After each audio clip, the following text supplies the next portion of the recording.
Hello everybody, Jonathan Rayo here with Simplified Guitar, and in this lesson I want to teach you how to play the song On Eagle's Wings. First I'm going to play through the song for you, and then afterwards I'll break it down and explain it to you in more detail. Make sure to stick around for that. For now, let's go ahead and get started playing through the song. You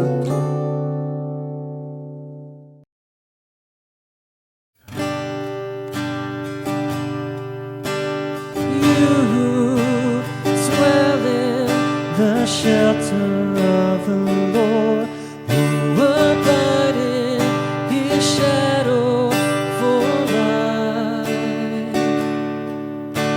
Say to the Lord, my refuge, my rock in whom I trust, and He will raise you up on eagle's wings, bear you on the breath of dawn, make you shine like the sun, and hold you in the palm of His hand.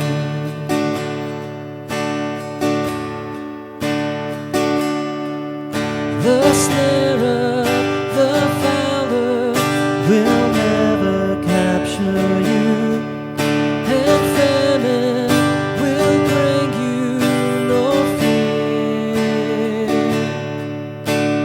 Under His wings your refuge, His faithfulness your shield,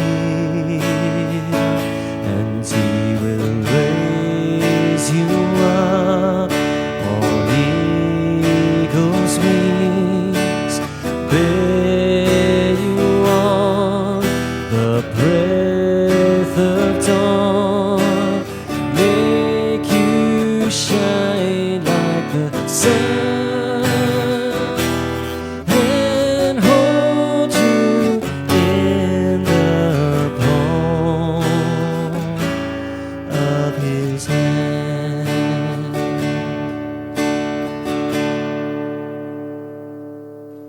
Alright, so for this song we're going to be kind of all over the place with chords. Even though it's a classic song, it definitely doesn't follow the traditional patterns of chord progressions. So in the verses we're going to start off with a G chord, and then from there we're going to go to a D major.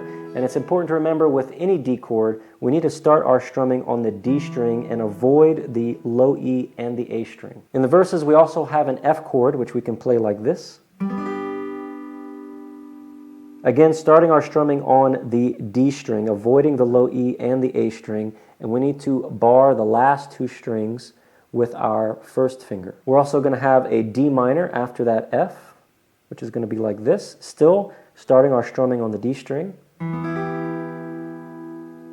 After the D minor, we go back to F, and then from there we're going to play a G chord, and then an A major chord. And that A major is going to lead us into the chorus. Okay, so from that A major, we can even do an A major 7 halfway through that A if we want, just to add a little bit of variety.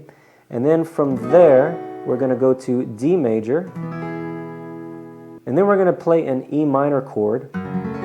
So for this one, we get to strum all 6 strings. And then from there, we're going to go to an A7, which we can play it two ways. We can either play it like this with our second and third finger, or we can play it with our second and fourth finger. And then we go back to a D again, and from that D, we're going to go to a D7. And we need to get a finger over here. So in order to do that, I got to switch all of my hand like this, still starting my strumming on the D string.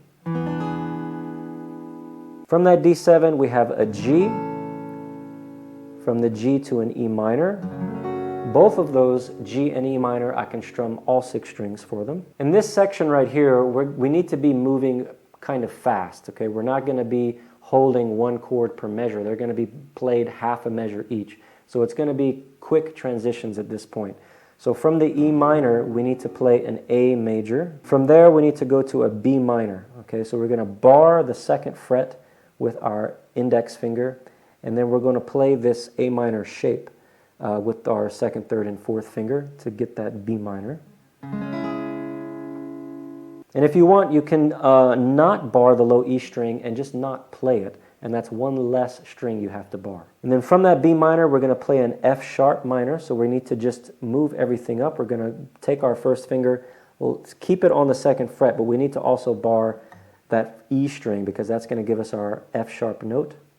And then we're going to take these 2 fingers and move them up a fret, or move them up a string each to, this is going to be the 1st, 2nd, 3rd, 4th fret of the A and D string. And that's going to be our F sharp minor. Okay, so I'm just going to hold the G chord, for instance, and I'm going to play through that strum pattern so you can hear what it should sound like. 1, 2, 3, 4, and 1, 2, 3, 4, and 1, 2, 3, 4, and 1. Now for the beats that we're not emphasizing, for beats 2 and 4, when we're strumming softer, we can even not strum all the strings. Usually I'm just strumming maybe 2 or 3 strings. And again, that's not going to be a hard set rule as to how many strings you strum. The idea is to create the dynamics of soft and loud. All right, I hope you enjoyed this lesson. If you did, please give it a thumbs up and don't forget to subscribe to the channel. And I hope to see you in the next lesson. Take care.